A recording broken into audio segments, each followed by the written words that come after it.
Shalom, abonnez-vous tous les chrétiens na chaîne YouTube où ils allaient na Komboya Michel Wisdom TV pour na aligner conseil, ou aligner toli, aligner prédication, aligner des missions makasi. Abonnez-vous massivement, c'est Michel Wisdom TV. Vous avez conseil batoli nyonso pour na mosali na Nzambe, pour na ministère na yo et liboso de s'abonner, partager, aimer.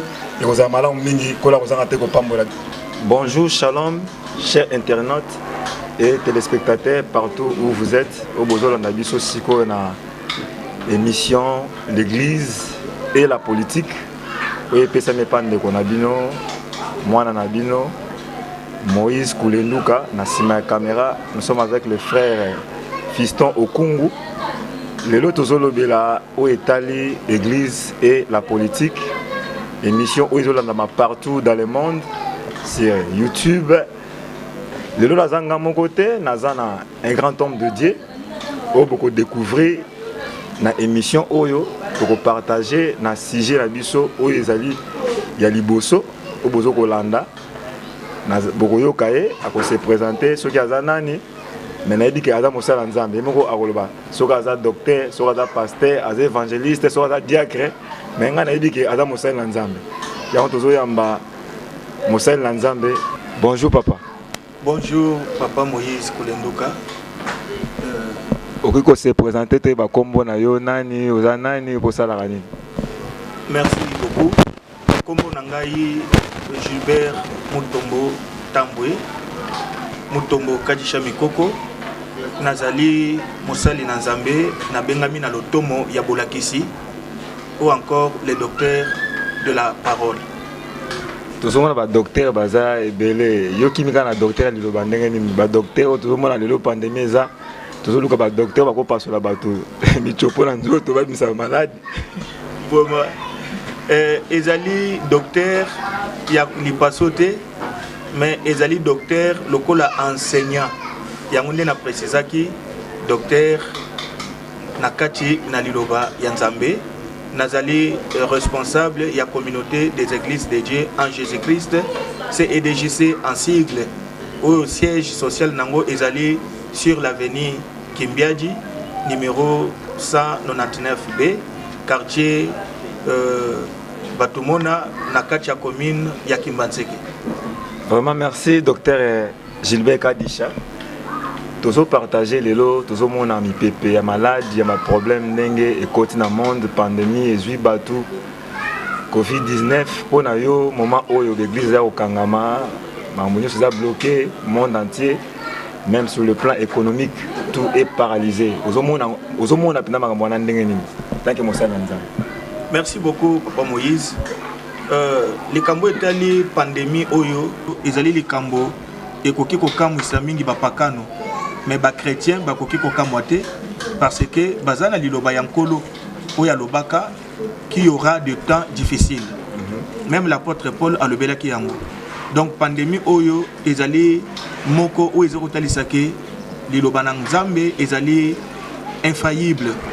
Donc kola lobaki les autres ezali ko vivre tant oana. Il est vrai que maladie eza solo yango nazali ko profiter ko passer message nanga. Et pas ya basantu nyonso bana na Nzambe pe batonso bazoka biso ke ba zala na kati ya distraction te ata bakoki ko déconfiner ndenge bazo sala déconfinement malembe mais baluka moyen toujours ya ko observer ba geste barrière parce que la maladie est là. L'homme prudent voit le mal de loin et il se cache. Voilà le pourquoi basantu esengeli bakoka ko veiller toujours ba observer ba geste barrière wana ko sokola maboko kokosola na kati na kudi na bango et puis kolata ba cache-nez to cache-bouche ndenge bazali kotelisa biso yango ezali vraiment très important. Merci docteur Gilbert. Yango penza motuya avant to kota na sujet du jour na biso au étali l'église et la politique et c'est maintenant le blasier Covid-19. Na mono pesi wa éclaircissement tant que Moussa Nzambe pa docteur pe bazo pesa oya ba na moni obalisi mambo ya molimo obalisi pe nzoto donc faut que se protéger pour la Covid-19. Pasteur docteur Kadisha to bengi yo awa pour na tozomona lelo tous en a deux vents. Tout le monde a vent, il y a l'église, il y a l'église.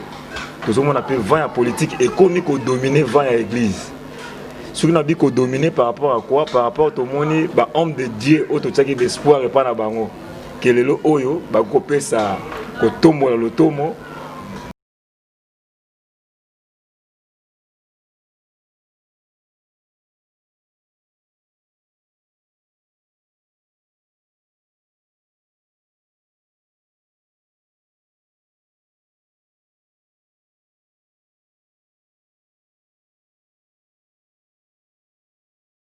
César ce qui est à César, en Dieu ce qui est à Dieu.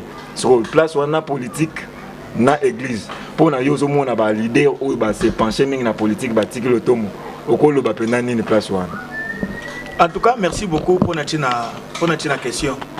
Yambo yangai ko répondre na question Papa Moïse na luka ki premièrement to ko kana ko comprendre et loko ni bazo benga politique.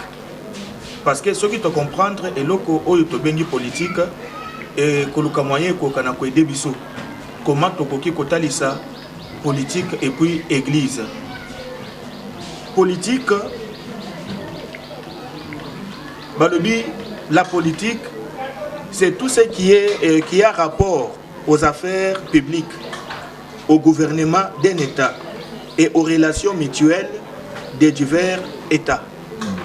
Donc politique, ezali ba affaire, makamno sur tali ba affaire publique. Nini ba benga affaire publique. Affaire publique ezali oyo ezota la batu nyonso. Ezota la batu nyonso. Yango mutu moko mayela lobaki premièrement dans sens strict ya mot politique que ezali kaka l'art de gérer une cité. Tango bazali ko gérer une cité, ezali déjà politique. Donc mutu na mutu ndenge azali ko gérer famille na ye, ozali ko gérer quartier place ozali. Moi responsabilité oyo ozali na yango. On suppose que ce que tu es en train de faire, c'est de la politique. Mais si koyo politique na sens large, nde ezokende kotalisa ke ezali ba affaire ya l'état, ba affaire ya l'état. Et tango bazali kolobela l'état, na lingina préciser, bato mingi ba mesana koloba ke yo za l'état ngai pe na za l'état. Or ce n'est pas ça. L'état ezali mutu oyo nyonso ba pesiye fonction moko. Fonction moko oyo azo sala na kati na gouvernement. Fonction moko ezali reconnue par la loi et mutu na ba pesiye nde wana ba bengiye l'état. Azana une responsabilité étatique. Alors, église, nini ba bengi église? L'église ezali communauté des enfants de Dieu oyo bazalaki racheté par le sang du Seigneur Jésus-Christ. Oyo nkolo azui a mettre bango pembeni. Ache bango pembeni par rapport ya makambo ya mokili. Tant on azoli bela makambo ya mokili, nazomona premièrement le péché. Nazali komona convoitise de la chair. Nazali komona ba fausse doctrine. Nazali komona ba système nyonso où ezali ko encadrer te na maloba na Nzambe. Alors likambo etali politique na église. Église tozana église deux types ya église. Tozana église où ezali corps mystique du Seigneur Jésus-Christ. Wana ezali église où ezali invisible. Et tozali na église locale. Nakoki kolobake c'est la matérialisation même de l'église corps du Christ parce que bakoki kolobela église corps du Christ était ce qui église locale les athées. Bakoki kolobela pe église locale était sans l'église corps du Christ. Alors, il y a toujours un rapport entre les deux. Mais problème est aligné. Ezali que l'église locale est sur la terre. Ezana kati na mokili. Et na kati na mokili wana église locale ezali na kati na ba pays, ezana kati na ba quartier, ezana kati na ba commune ndenge na ndenge. Et pays ezali dirigé par l'État. Alors, l'État azali na lisu na ye likolo ya église, mais église pe ezali ko veiller sur l'État. Comment? Bible ezali koloba na mkanda proverbe que soki bayenge bene bazali ko kamba mboka kimia ikoyeba na kozala, mais soki ba méchant bazali ko kamba et kosala ete bayenge bene pe batu bakoka kozala na kati na souffrance. L'église c'est la lumière du monde. Église, yangonde ekoki ko produire ba vrai dirigeant. Bato basengeli ko kambamboka. Donc si on a l'andio malamu donc pasteur ko ça n'est pas politique, ça m'a bêté. Nazali ko pusana pona ko expliquer que makambo tozo le belalelo eza makambo ya sekate. Totala na kati na Israël. Na kati na Israël, il y avait toujours une complicité entre l'église et la politique. Au comment que ba prophète bazalaki toujours à côté ya ba roi. Or ba roi bazalaki dans la politique et les prophètes bazalaki à côté na bango. Et lingi kolobake les prophètes aussi bazalaki kosa la politique na lolenge moko boye parce qu'ils contribuaient ezalaki visibilité, ezalaki visibilité. Ezalaki na ba mais le tout monde est visible dans la pasteur ou ata pembeni ya Fachi Beton, président de la République à RDC, mais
en l'estar, il y a notre président. Tous ça comment on a ambition. Le président Félix Tshilombo a ambition, a souci à peuple, mais son problème, il n'a pas de béquilles. Parce que ceux qui azalaki au moins na batu oyo bazali contouré ya malam. Biloko mususu tokoki kolobela yango te. Mate ya mususu même ba kantique mususu oyo ba chantre na biso ba yemba ka etonda lamentation et kozala lisusu te tozamboka ya kolela lela te. Problème ezali que soki ba pasteur ba ko s'occuper te na politique et ko s'occuper et puis na bango et ko s'occuper na bandimi et église et kozala toujours église ya milelo. Église à Milelo. Il est vrai, au petit exemple, il y a archibishop Kouchino. Problème est anime. Il avait la vision, mais nani a soutenu qui est na vision wana. Kaska abino ba pasteur bo telemela qui est. Car abino ba pasteur bo soutenu qui était. Cause mon problème est ali que les lots tant autour de politique, ezalité qu'il y a un père de l'église, to ba pasteur ba kende cause la sima ya leadership ya ba païen non. Non. Mais si vous êtes un leader, à soi qui relève de Robima pour nous la sauvant le Congo. Mais le pasteur Ming Babouak ça qui va dire comme une la politique. Non. Ils ont une maladie moko dans l'église. Oyebi pour bakanga Jésus-Christ, bazala qui n'a besoin il y a un Judas. Hein? Pour bakanga archibishop Kouchino et bonga ki baluka mutu moko na sima. Oya azali pe mutu ya église de sorte que kaka ndenge biloko ezokende même tia ba évêque Pascal Mukuna il faut ozomona lelo ezali na bato oyo bazali sans maturité hein bazo le kalibo soit télévision nyonso wana ezali toujours pona kotia ba croc à jambe mais malgré ata ba utiliser ka bato mosusu na église po ba ko compromettre na ba vision politique il y a ba homme de Dieu ba leader charismatique o baza spirituel o bazo linga lobiko ya Congo mais ekoki ko lembisa bisote kokwesa archibishop Kouchino bakoki kolembisa Pascal Mukuna mais basilisi bato nyonso bazana ba ambition politique dans l'église. Mais bango ne to mona bazali loko ba icône ya l'église na biso ya réveil à Congo bango bazali ko ba icône sur autant de ba kati fondation ba buki yango c'est que bino mitu donc loko eza souhaité fondement apôtre Paul alobi bakoki ko enchaîner ngai mais bakangi évangélité. La politique ezali ambition, politique ezali idéologie, politique ezali fardeau mutozana ngopona tina mboka na. Ngana ko tangelo batebele ba homme de Dieu baza pemena basala président république même na libana mboka na biso mais tozomona RDCND ba pasteur boza na pemena bozo bunga nzela zongisa biso na nesika wana ezo sala batu passe ba pesi confiance omona pasteur comme pemena mokonda mboka ba tshota na maison civile. Exemple, tu repères ça, ils ont autant à combattre te yo yebi. Vous avez mieux placé dans le Congo. Différence de la macasse na politique na biso ya Congo. Na ba pasteur au baza permet na ba politicien. Ba comme na ba landara ba besoin o ya ba politicien. Ba bungisi vision. Ya mo ne comme ba comme ba non pasteur atika na église, ba politicien ba ça la politicien, ba ça la politique. Vous avez et ça par rapport ya comportement automoni ba icône, ya corps de Christ. Bah comme il faut dévier, il y a un peu ça passe n'est pas tout le bagon pasteur. Oui, nakoki ezana bato ba moni ba erreur to ba moni ba défaut mais ba défaut ba erreur na ba échec ya ba mususu et ko servir biso lokola école. Na fardo wana mon père le docteur Patrice Fomumba a commis sur la maturité de l'homme politique. Na banza papa Moïse obi livre wana. Prochainement na kati na ba émission to ko présenter livre wana. Problème est anine. Tango mutu aza ko s'engager na politique premièrement pour des intérêts égoïstes. Akokende musekate. C'est tout na Congo. Soki amoni mbongo akotika vision na yipembeni. Parce que na kati na maturité ba ko reconnaître un homme politique na zela ya constance. Constance na ye na nini? Constance na ye par rapport à fardeau azali na yango pona ntina ko bikisa to pona ko désenclaver pays na ye na kati na souffrance. Mais ceux qui azokende azali na maturité te mutu aza maturité na maturité te bako manipuler facilement ezana bato mosusu bakokaki ko s'engager bakaki ko se retrouver pembeni ya ba homme politique mais bakei lokola ba mandia bazokende ko yembela ba homme politique po bazwa mwa lipa Or, ce n'est pas ça le cas. L'église et la politique, nous avons besoin qu'il y ait des hommes de Dieu, Oyo Bazali matures, bateau Oyo Bazali formés et puis Bazali informés, bateau Bakoki ko faire face na politique Yamabe. Politique au bateau Mabino yo que ça sous face. Liwa et Koki Kozala handicap te na vie. Continue sort nezal. Ata na kofi na politique te, mais na kokufa na maladie. Malam na babo mabino na mbango na politique po bolingi mbongo mingi. Ezali kambo ya mbongo te. Ezali boso kolongola nanu likambo etali mbongo. Ngana zo papa, ngana zo tala nanu ba leader. Ngana zo tala ba leader. Soki na ndako ba kota ta na église bakangi pasteur na silo bandima ya shooter. Po asu ba pexi ba tozana confinement. Si ba bige no bo sambela te, so yo bando sambela ba ya luka wapi représentant légal, ba luka docteur Gilbert Kadisha. Ce qui base ba que lobby ne intercesseur, na ba misère ba royauté. Na esika peut-être ya ko continuer comme na misère. Ya peuple wana. Parce que ba tuna kati na église bazo bondela. Nzambe pesa biso misala, pesa biso misala. Nzamba ko kita pesa misala nini. C'est le gouvernement qui donne du travail. C'est quoi ce que le gouvernement a démissionnaire. Gouvernement nda ko pesa musala. Mais est-ce que ce que le gouvernement wana za na motema mabe vis-à-vis ya bato wana. Mais c'est lui qui est de gens ba o ba ko ki ko telema ko tombola mongongo. Natina que gouvernement a ko prendre ba responsabilité na ye. Na église pasteur au côté si ba jeune 3 jours, 1 semaine, 2 semaines. To senga nzamba pesa misala. Ozo mona frère moko ye ko bima lebi bande ko alléluia na pesa nzambe merci pour na zui musala. Est-ce que na Amérique, est-ce que na France, est-ce que na Angleterre, ezana bato basala ka ba témoignage wana. Si même ba témoignage mon pire ma congolaise. Ozo mona bato yo bazali ba homosexuel. Bazo sala misala, baza ba millionnaire. Mais na Congo bato bazo banga nzambe bazali. Mais il y a problème ya nzambe lisusu te parce que dans toute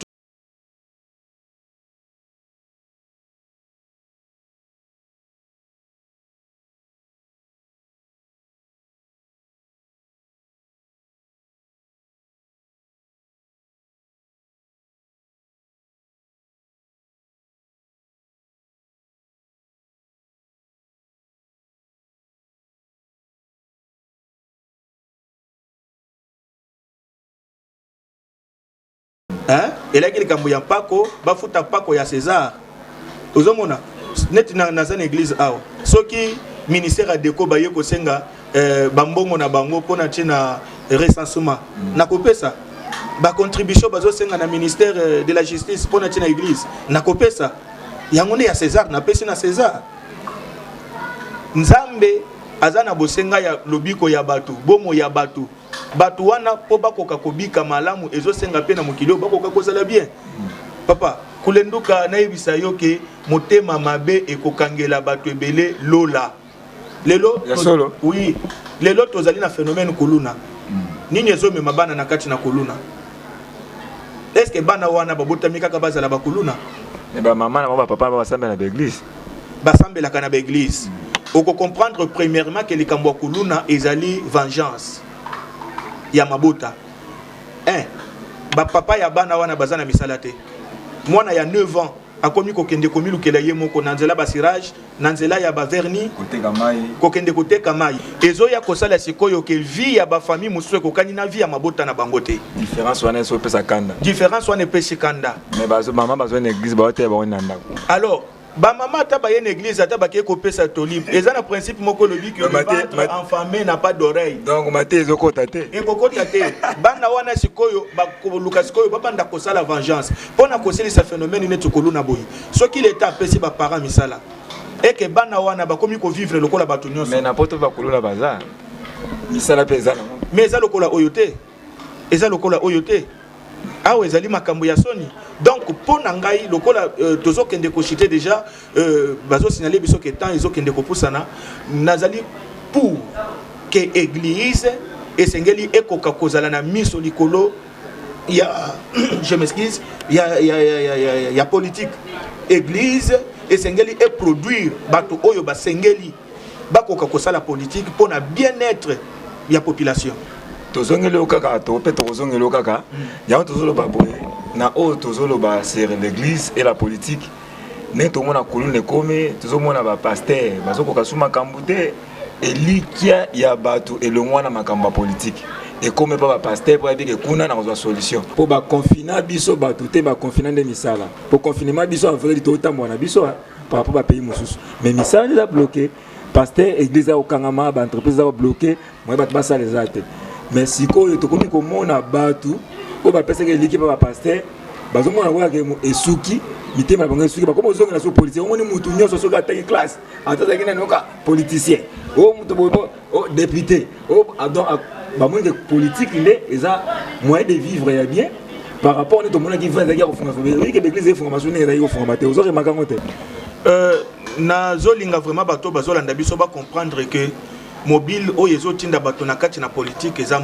mbongo te bato c'est pas comprendre que sur le fardeau et bato tozo koka ko supporter comme na misère ya population te il est vrai que bakolobananga bato nyonso oyo bakenda na kati na gouvernement bakenda na ba parlement bakenda ka au nom du peuple mais basala eloko moko te pona tina peuple ba mona nanu premièrement que zali kambo ya mbongo te parce que archibishop Coutinho Fernando azanga kambongo te tango alobaki likambo sauver le Congo mais amonaka misère à peuple na ye Pascal Mukuna tango bandi éveil patriotique yikuta humilité tango bandi koloba mbala moko eye kosala ke nani Pascal azangi mbongo te mais c'est de comprendre que problème il y a avec Pascal Mukuna ils ali problème il y a Nathan prophète Nathan et pas il y a David na Jean-Baptiste et pas il y a loko wana tokoya kaka loko wana penda o wana tokoya na ngo kaka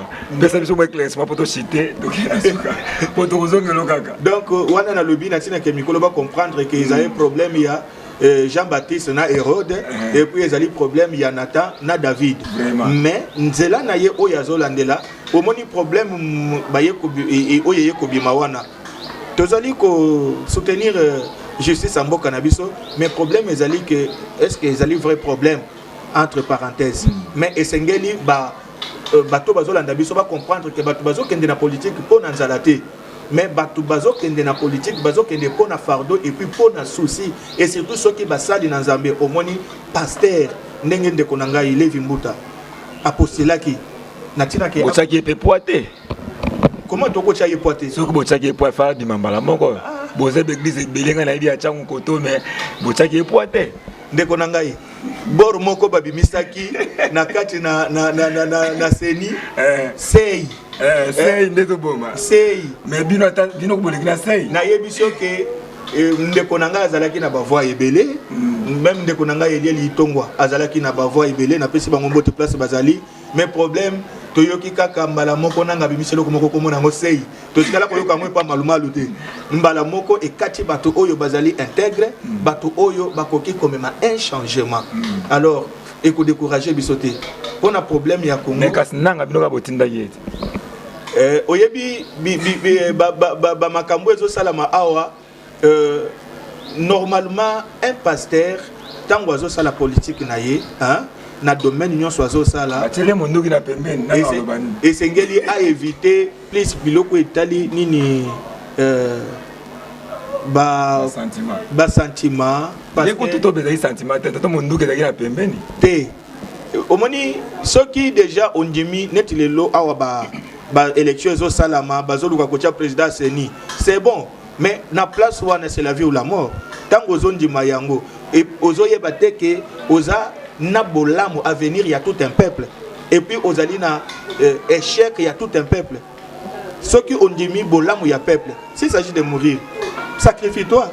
Merci pasteur Joël, merci bandeko so bazolanda biso tokomi kokende na suka tozaki na papa na biso ndeko na biso le docteur Gilbert Kadisha débité maloba suka koloba comme conseil pour tokozongela maloba suka ezala raté mais pour l'émission suka ne tozo persona moi maloba mukie soit ba salutation pe pona conseil koloba pona o etali église et la politique. Merci beaucoup likambo nakoki koloba penza et pas ya bande kolokole le banabiso ya soka ezali bakoka na ko comprendre que politique ezali kaka koluka bolamu na kati na misala ya mbola mataji pona tina bolamu ya libota mobimba ndelo kwana bazo benga politique bokambi ya une cité koluka le bien-être de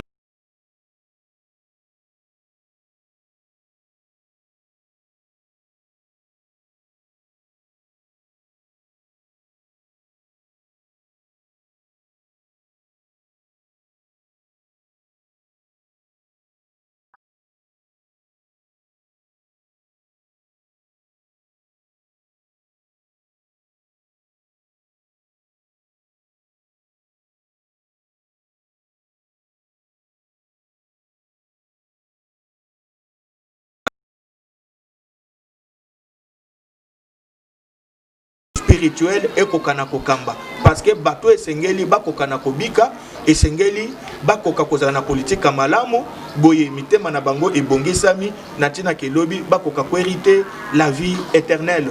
Nazali vraiment ko remercier bino pona tina Valère wana bopesa kibiso na tina ke toka bola mwanda mwa mayele tozanango en face du monde, en face du monde.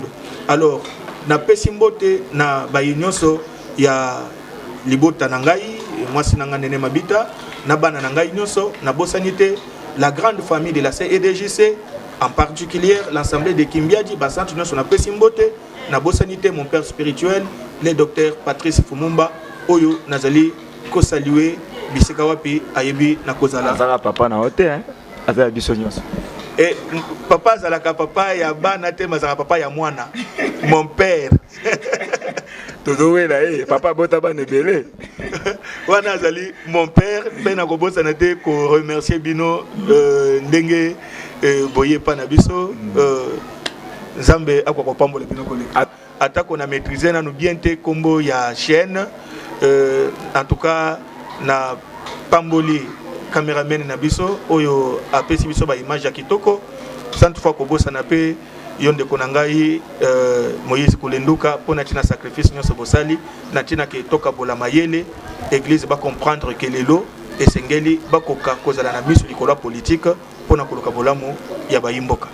Merci beaucoup docteur Gilbert Kadisha, nous vous remercions na émission ba pasteur tout ça na posa na bino boleka po banga TVT po ba pasteur ko baso bengie azo banga po aleka au place ya koloba bat ba yoka yango au sein église il y a 200 100 personnes il y a qu'une émission ba tranche matinale les ali na RL Pro TV pe na YouTube tozali Bolanda ba émission oyo partout dans le monde au pisca bozali toza ba chrétien et c'est to porter un plus pour le monde puisque la Bible dit na biso tozali lumière du monde faut porter lumière pour na ba santu pe pour na ba pagan.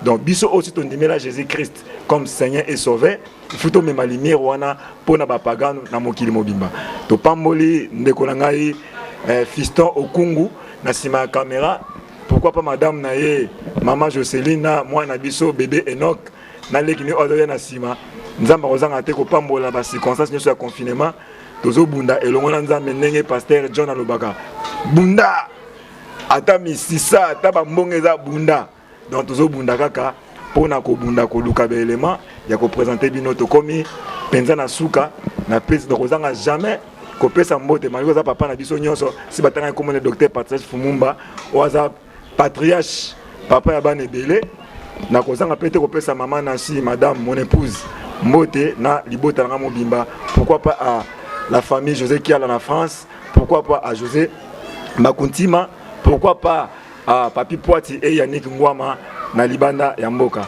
to komi na suka émission à la prochaine occasion to kuta suna docteur Gilbert Kadisha pour na ko développer ba question boza na ngo koma commenter partager et kozala malam mingi na Wisdom Dom TV pe na ba chaîne mususu auto le kaka et belé bokolanda belema oyo pona ko commenter ko partager pona ko soutenir œuvre oyo basala nzambe baleka balobaka bazana facilité à la prochaine occasion bye ciao.